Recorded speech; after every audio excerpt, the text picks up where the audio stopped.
Hello friends, welcome back to my channel own classroom. আজকে আমি যে ভিডিওটা বানাবো সেই ভিডিওটা ক্লাস 10-এর ইংলিশ টেক্সট বইতে 5 নম্বর চ্যাপ্টার যে গল্পটা আছে আওয়ার রানওয়ে কাইট, সেই গল্পটা বেঙ্গলি ট্রান্সলেশনের উপর বেস করে। আশা করি তোমরা আমার আগে ভিডিওগুলো দেখেছো, এবং যারা আমার চ্যানেলে নতুন তাদেরকে আমি আর একটাই রিকোয়েস্ট যে তোমরা আমার এই ভিডিওটা আগে ভিডিওগুলো দেখো, যাতে যেখানে কিনা আমি আমার বেঙ্গলি মানে ইংলিশের যে গল্পগুলো আছে তারই বেঙ্গলি ট্রান্সলেশন করে আমি আপলোড করেছি। আর তোমরা আমার চ্যানেলকে যদি না সাবস্ক্রাইব করে থাকো অবশ্যই গিয়ে এক্ষুনি সাবস্ক্রাইব করো এরকম আরও টিউটোরিয়াল রিলেটেড ভিডিও পাওয়ার জন্য। তো চলো তাহলে আজকে ভিডিওটা শুরু করা যাক।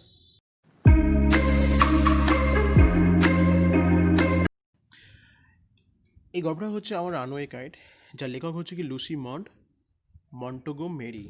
ওকে, কি বলছে আমি এখান থেকে পড়া স্টার্ট করছি। Unit 1। Of course there was nobody for us to play with an Big half Moon. Big Half মুনে অবশ্যই আমাদের কোনো খেলার সঙ্গী ছিল না। We just had to make the most of each other and we did. আমাদের একে অপরকে নিয়েই সন্তুষ্টি থাকতে হতো আর আমরা তাই থাকতাম।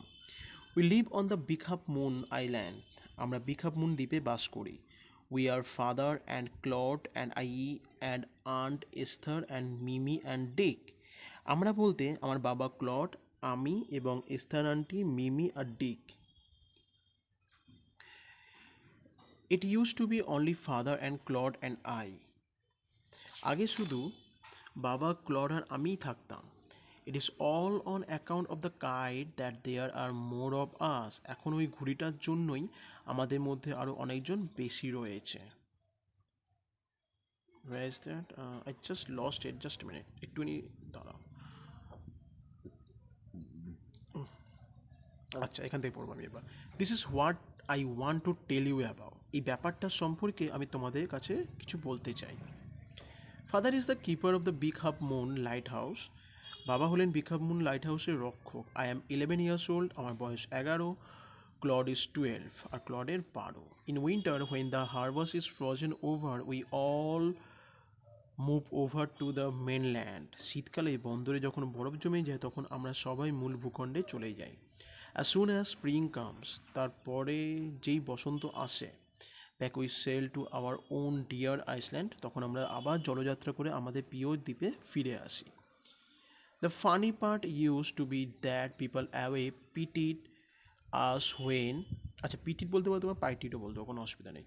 পাইটিড us when the time came for us to return. মজার ব্যাপারটা হলো যখনই আমাদের ফিরে আসার সময় হয় তখনই সেখানকার লোকজন আমাদের করুণার চোখে দেখে।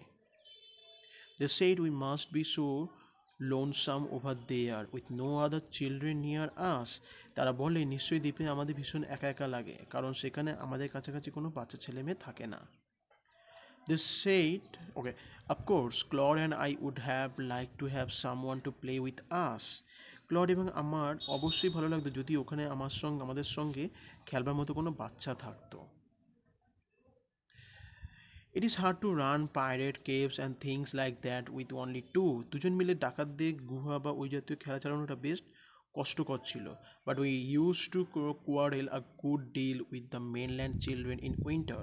তবে মূল ভূখণ্ডে বাচ্চাদের সঙ্গে শীতকালে আমরা খুবই ঝগড়াঝাটিতে জড়িয়ে পড়তাম। So it was perhaps just as well that there were none of them on the big half moon.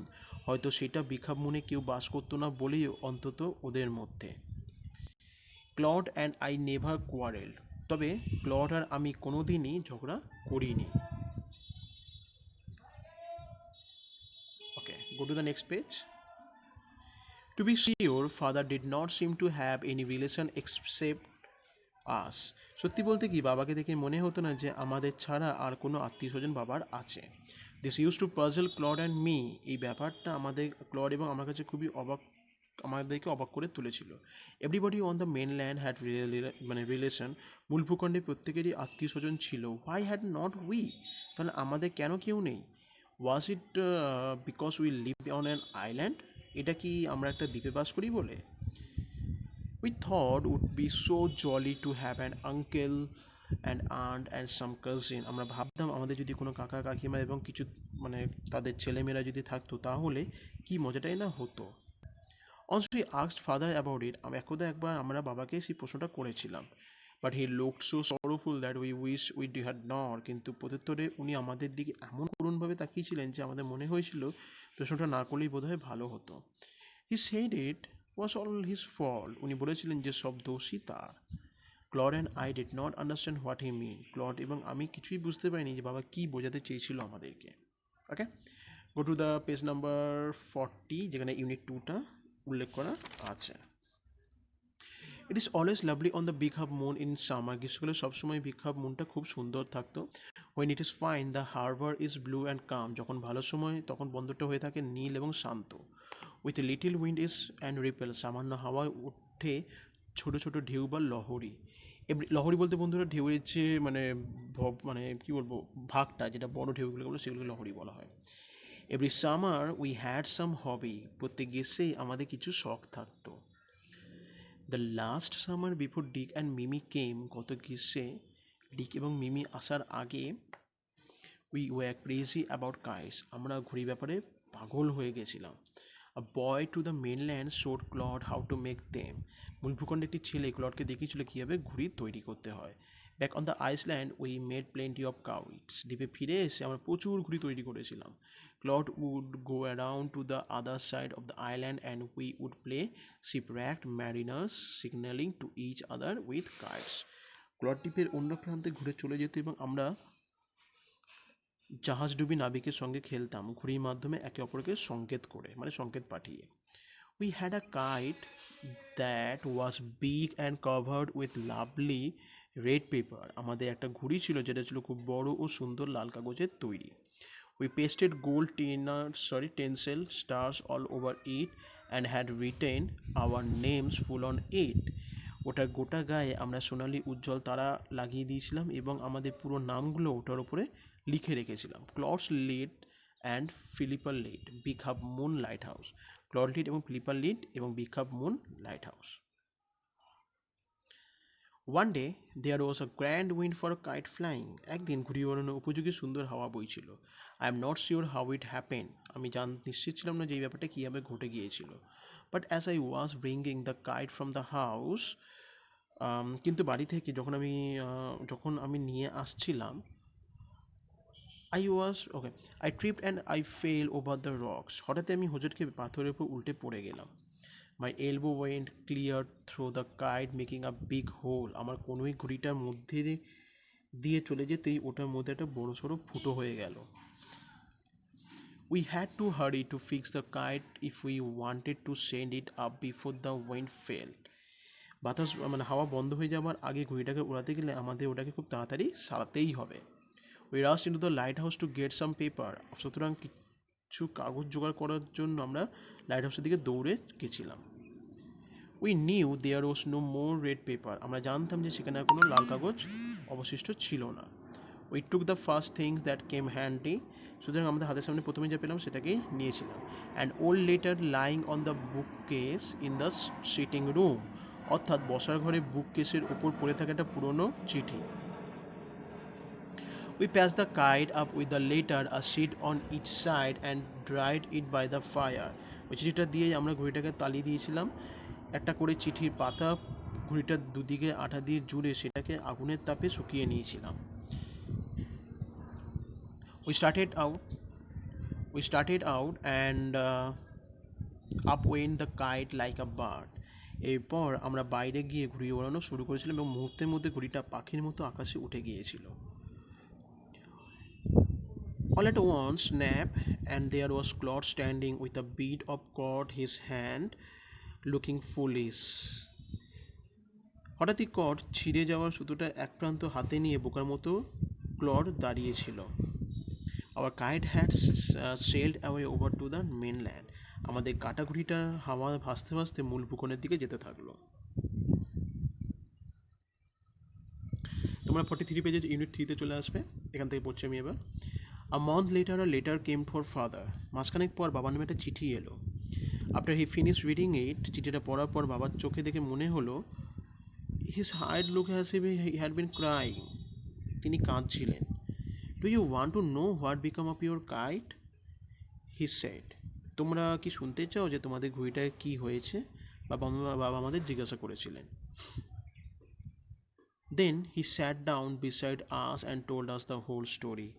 এবার বাবা আমাদের পাশে বসিয়ে পুরো ঘটনাটা আমাদের উদ্দেশ্য করে বলতে লাগলেন।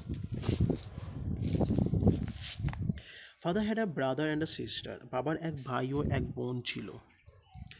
He had quarreled with his brother and left home. বাবা তার ভাইয়ের সঙ্গে ঝগড়া করে বাড়ি ছেড়ে চলে এসেছিলেন. Years afterward, he felt sorry, and when he went back, he found his brother had died and he could not find his sister. বহু বছর পর তিনি দুঃখিত মনে যখন ফিরে গিয়েছিলেন তখন তিনি দেখেছিলেন যে তার ভাই মারা গেছে এবং তার বোনকে তিনি খুঁজেই পাননি. The letter father had just received was from his sister, Aunt Esther, mother of Dick and Mimi. আর এই যে চিঠিটা বাবা সবেমাত্র যেটা পেলেন সেটা এসেছিল তার বোনেরই কাছ থেকে, অর্থাৎ এস্থার আন্টির কাছ থেকে, যিনি ছিলেন ডিক আর মিমির মা. One day when Dick and Mimi were out on the woods, they discovered the kite on the top of a tree and carried it home. Sorry, আমি একটা লাইন মিস করে গেছি maybe. Okay, she was widow who lived hundred of miles island. উনি একজন বিধবা মহিলা ছিলেন এবং উনি বসবাস করতেন মূল ভূখণ্ডের শত শত মাইল ভিতরে. One day when Dick and Mimi were out in the woods, they discovered the kite on the top of a tree and carried it home. একদিন ডিক আর মিমি যখন একটা বনের মধ্যে গিয়েছিল তখনই ওরা ঘুড়িটাকে একটা গাছের ওপরে আটকে থাকতে দেখে সেটাকে নামালো এবং ঘুড়িটাকে তারা বাড়িতে নিয়ে আসলো. When their mother saw the kite patch with the letter, she turned pale. ওদের মা যখন ঘুড়িটার উপর তাপ্পি মারা চিঠিটাকে দেখেন তখন উনি বিবর্ণ হয়ে ওঠেন. It was the very letter she had once written to her brother. এটা সেই চিঠিটা যেটা তিনি তার ভাইকে লিখেছিলেন. Philippa was her mother's name and Claude was her father's. Philippa ছিল তার মায়ের নাম এবং ক্লড নামটা ছিল তার বাবার. Where is that? She knew who we must be, so she sat down and wrote to Big Half Moon and father received her letter. উনি বুঝতেই পেরেছিলেন যে আমরা কে হতে পারি, অতএব উনি বিগ হাফ মুনের চিঠিটা লিখতে বসে পড়েছিলেন এবং তার চিঠিটাই এখন বাবার হাতে. Next day, father went and brought Aunt Esther and Dick and Mimi with him. পরদিন বাবা গিয়ে এস্থার আন্টি এবং ডিক এবং মিমিকে সঙ্গে নিয়ে এখানে চলে আসেন. They have been here ever since. সেই থেকে ওরা সবাই এখানেই আছে. Aunt Esther is a dear and Dick and Mimi are too jolly for words. Esther aunty আমাদের খুবই প্রিয় আর ডিক এবং মিমি মুখে যেন কথার খই ফোটে. But the best of it all is that we have relation now. তবে সবচেয়ে যেটা ভালো ব্যাপার হলো যে আমাদেরও এখন আত্মীয় স্বজন বলতে কেউ না কেউ আছে. আশা করি তোমাদের ভিডিওটা ভালো লাগলো. ভালো লাগলে অবশ্যই লাইক করতে ভুলো না, কমেন্ট করো এবং বন্ধুদের সাথে শেয়ার করো বন্ধুরা, কেমন? আর আমার চ্যানেলকে সাবস্ক্রাইব করতে ভুলো না এরকম ধরনের টিউটোরিয়াল রিলেটেড ভিডিও পাওয়ার জন্য. আর ডেসক্রিপশনে লিঙ্ক যেটা দেওয়া আছে তার মাধ্যমে তোমরা আমার ফেসবুক পেজের সাথে অ্যাড হতে পারো. তো বন্ধুরা, take care, keep practising, good bye.